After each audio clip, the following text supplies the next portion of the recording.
अगर आपकी भी डिलीवरी इन महीनों में होने वाली है, यानी कि फरवरी मार्च अप्रैल में होने वाली है, तो इन चीज़ों को आपको अभी से इस्तेमाल करना शुरू कर देना है ताकि आपको तुरंत के तुरंत नॉर्मल डिलीवरी पॉसिबल हो पाए। Friends, normal delivery caesar delivery में कोई खास अंतर नहीं होता है, बस यही अंतर होता है कि नॉर्मल डिलीवरी होती है तो आप तुरंत रिकवरी आपकी हो जाती है और आप अपने बाल बच्चे, अपने बच्चों को और आप जो है अपने घर वालों का ख्याल अपना रखने लगते हो। 1 महीने, सवा महीने, 2 महीने में रिकवरी हो जाती है। 1 हफ्ते में ही रिकवरी अच्छे से नहीं, लेकिन अपने बच्चे को, अपने शिशु को देख रेख करने के लिए आपकी रिकवरी हो जाती है। यहीं पे अगर सीजर डिलीवरी होती है तो आपको देखभाल करने के लिए आपको जो है देख रेख की ज़रूरत होती है। 3 महीने आपके पास किसी को रहना पड़ता है, बस यही अंतर होती है। और थोड़ा सा उसमें पेन ज़्यादा होता है, इसमें बस डिलीवरी के समय पेन होता है, उसमें आपको बाद में तकलीफ होती है। तो आपको कौन कौन से काम करने चाहिए जिससे कि आपको नॉर्मल डिलीवरी पॉसिबल हो पाए, और नॉर्मल डिलीवरी के ये सारे चीज़ आपको करने ही चाहिए ताकि आपको नॉर्मल डिलीवरी हो पाए। सबसे पहला, गर्म पानी पीना।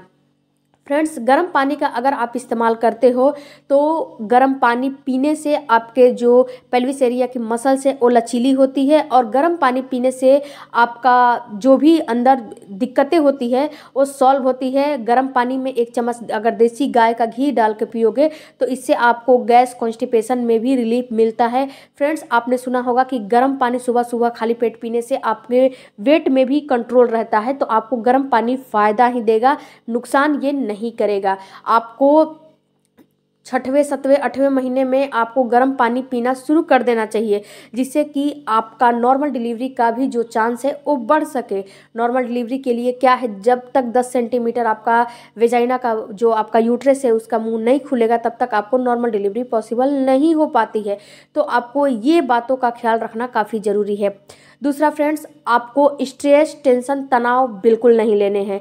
अगर आप ये 3 चीज़ करते हो, स्ट्रेस लेते हो, टेंशन लेते हो, तनाव लेते हो, तो आपकी डिलीवरी नॉर्मल नहीं मानी जाती है। घर में कोई भी दिक्कत हो, लेकिन आपको 9 मंथ आपको स्ट्रेस, टेंशन, तनाव बिल्कुल भी नहीं लेने चाहिए।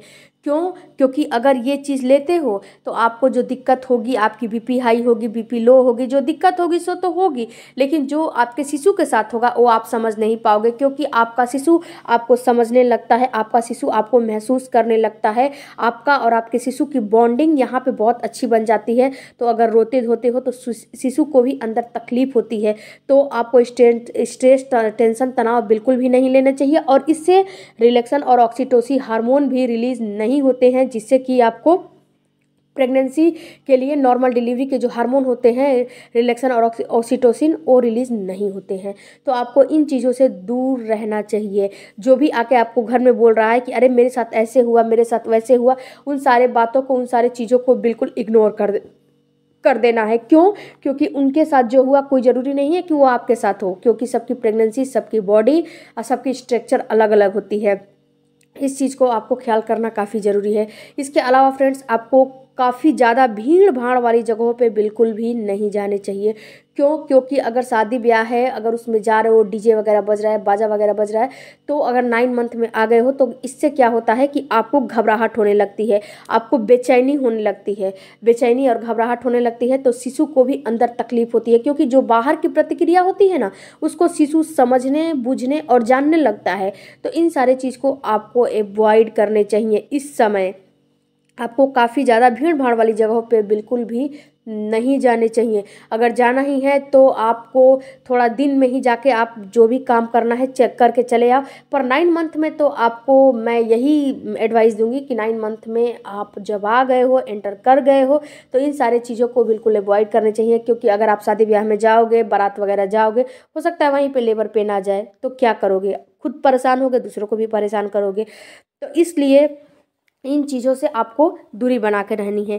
इसके अलावा फ्रेंड्स, एक्सरसाइज आपको बिल्कुल ज़रूरी से ज़रूरी करने हैं। एक्सरसाइज कौन सा करना है? बटरफ्लाई एक्सरसाइज हो गया, ब्रीदिंग एक्सरसाइज हो गया, पेल्विस जो पेल्विस एरिया का एक्सरसाइज होता है उसको आप करिए। इसके अलावा आपको वॉकिंग करना काफ़ी ज़रूरी है। वॉकिंग अगर करोगे तो इन सारे एक्सरसाइज को नहीं भी करोगे तो आपका काम हो जाएगा। वॉकिंग करना काफ़ी ज़रूरी है। 10 से 15 मिनट सुबह, 10 से 15 मिनट शाम आपको ज़रूर करने चाहिए। इससे क्या होता है कि आपकी पेल्विस एरिया पर प्रेशर पड़ता है और नॉर्मल डिलीवरी होने में आपको काफ़ी मदद मिलती है।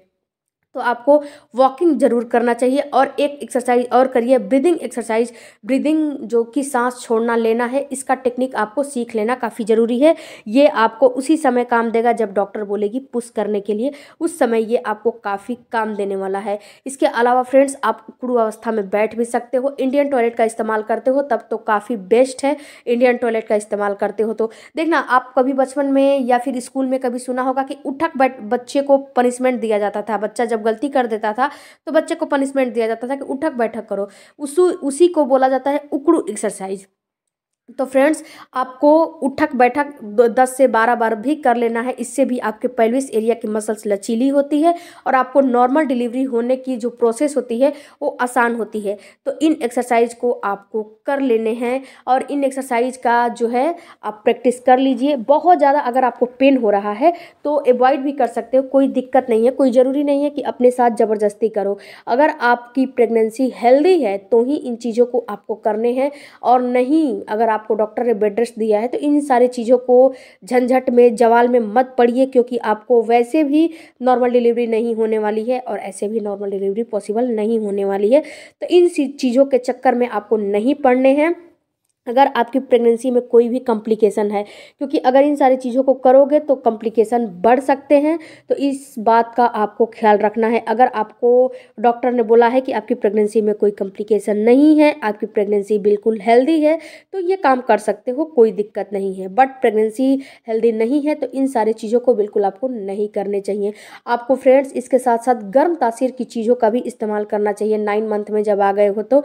इससे भी आपको पेल्विस एरिया के खुलने में आपको मदद मिलता है। आई होप फ्रेंड्स कि इस वीडियो से आपको कुछ नॉलेज मिला होगा, कुछ हेल्प मिला होगा। तो चैनल को जरूर सब्सक्राइब कीजिए। मिलते हैं अगले वीडियो में।